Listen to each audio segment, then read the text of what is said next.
Budweiser, Bud Light, Modelo, Corona.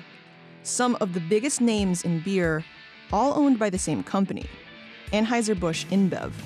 AB InBev is the world's largest brewer, with 500 brands in over 100 countries. It holds about 40% of global market share and a market cap of $88.6 billion.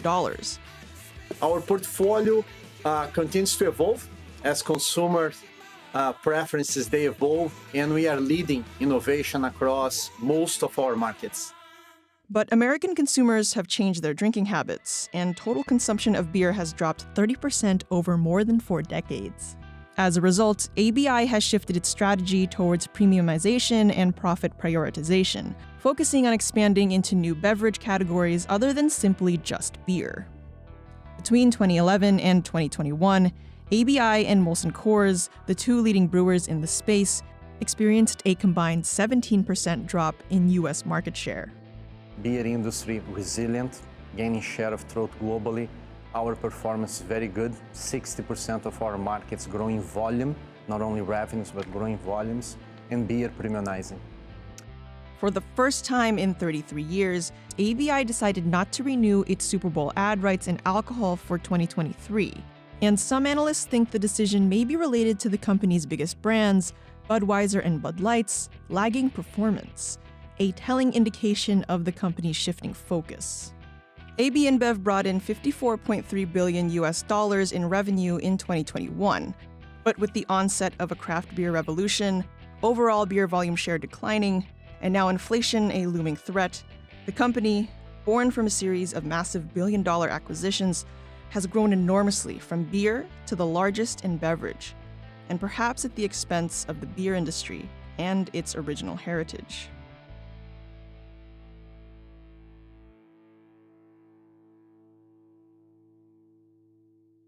Before it became the behemoth it is today, AB InBev began as Leffe, a beer brand based in Belgium.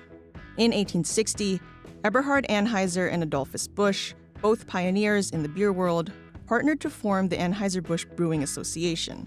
So even in the 1890s already, the company known as Anheuser-Busch was already a very hardball dominant player in what was called the shipping business, trying to ship beyond your own local market. It was located in St. Louis, but he had aspirations to ship beer to everywhere in the world. The company's aggregated acronym, AB InBev, is itself a mashup of several individual company names, the result of a flurry of acquisitions and mergers in a 160-year span. AB is Anheuser-Busch. InBev stands for Interbrew and Ambev. The latter two merged in 2004 before acquiring Anheuser-Busch in 2008. It grew even larger with its 2016 acquisition of SAB Miller.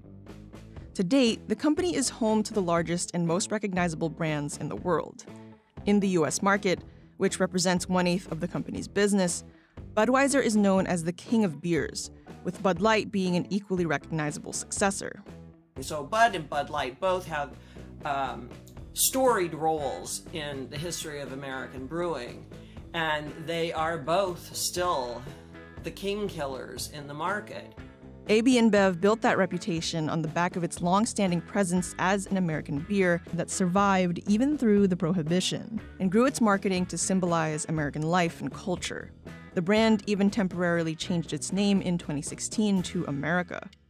Budweiser's marketing has been historically aggressive, and AB InBev has poured millions into ad campaigns, largely heralded by its dominance of the Super Bowl. The televised sporting event is the advertising industry's foremost time of year, and the most expensive. Prices for 30-second ad spots average $6.5 million, and Budweiser and Bud Light are some of the biggest spenders. It's estimated the company spent about $50 million for the 2019 season. Bud Light is still the #1 brand in this country, and most people find that very hard to accept. Even though people talk about it as a dying brand, it's still the largest brand that we have in the U.S. beer industry today, and it's been that way for decades. In the last several years, however, Budweiser has lost favoritism over the crowd, and ABI is seeing much better growth elsewhere. The beer industry is controlled by 3 companies: ABI, Molson Coors, and Constellation. That means the beer market is dominated by the big guys. Hardly a new narrative in American capitalism, but it does mean tension, especially in the industry's current climate of shrinking consumption, a move to premium plus beers or craft, product output, alongside categorical expansion and alcoholic beverages as a whole. Now today it's doing what every company in the beverage industry is doing, because you really cannot think of brewing as a separate business anymore. It is simply part of the beverage industry. And so it is picking up beverages and beverage fads just as fast as it can. Despite an aggressive acquisition strategy, AB InBev's total sales volume of 83.8 million barrels in 2020 is less than what it was 40 years ago. But total sales have increased. In other words, fewer cans, but more expensive cans. So what does this mean? In the last several years, the beer industry has seen its growth slow as early as the 1980s. We sell about 200 million barrels of beer a year in the United States. And that's been relatively constant even as the US population has grown. And so beer has moved from about 60 share of the US beverage alcohol market to now dropping below 45 share in the last year or so. As for what it means for ABI, cost-cutting measures and spending redirection have become strategic staples, a reverberation of its prominent leadership. Not many consumers have heard of 3G Capital. It's a Brazilian-American investment firm which owns and operates some of the largest conglomerates and companies in the world, including Burger King and Kraft Heinz, along with some of the world's largest brewers, Brazilian Brahma, Interbrew, and SAB Miller. It was the force behind the Interbrew and Ambev deal that led to AB InBev itself. Carlos Brito was CEO of ABI from 2008 to 2021. 3G Capital is notorious and at times controversial for its aggressive cost-cutting tactics. Zero-based budgeting is a core philosophy, and it's why ABI has prioritized profitability and price per barrel versus volume share. When InBev came in, their immediate goal was to just simply clean out the fat, of which, again, there was a lot of fat.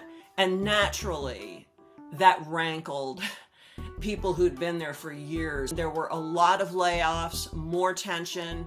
For the first time, the people of St. Louis felt as if it was not their company anymore. Certainly beer share loss puts pressure on, everyone in the beer industry. There's only so many shelves, so many trucks. And when you have an infrastructure that is losing to another industry, that's going to cause challenges for everyone, in terms of what retailers or distributors focus on. So while this may be a good business decision for some of the companies, it puts pressure on the industry as a whole to, find ways to maintain a system that was built when, beer had 60 share and now has a much lower share point than it once did. Profitability also took priority, partly due to a hefty debt load of $123 billion the company accrued after the SAB Miller deal. Reducing that debt is crucial. The company's strategies have been working, insofar as its interest in profitability is concerned. Its Q3 2022 earnings reflected a 12.1% increase in total revenue from Q3 the year prior, even as it sells beer at higher prices. The shrinkage of beer, albeit slow, continues into 2022 with increased interest in spirits and other categories that are gaining market share. Hiking prices of beer are partly to blame, which has been famously driven by Anheuser-Busch. You go back 20 or 30 years, and beer costs now, controlling for inflation, about what it did a few decades ago. In contrast, hard liquor has gotten a lot cheaper. So, if we started a point in the mid-90s and look today, hard liquor is about 25% cheaper relative to beer than it was. And that means some percentage of beverage alcohol drinkers are going to shift their consumption based on price. While ABI's overall revenue and growth have fared well this year, its stock has been steadily declining since 2016, raising concerns from investors about the long term.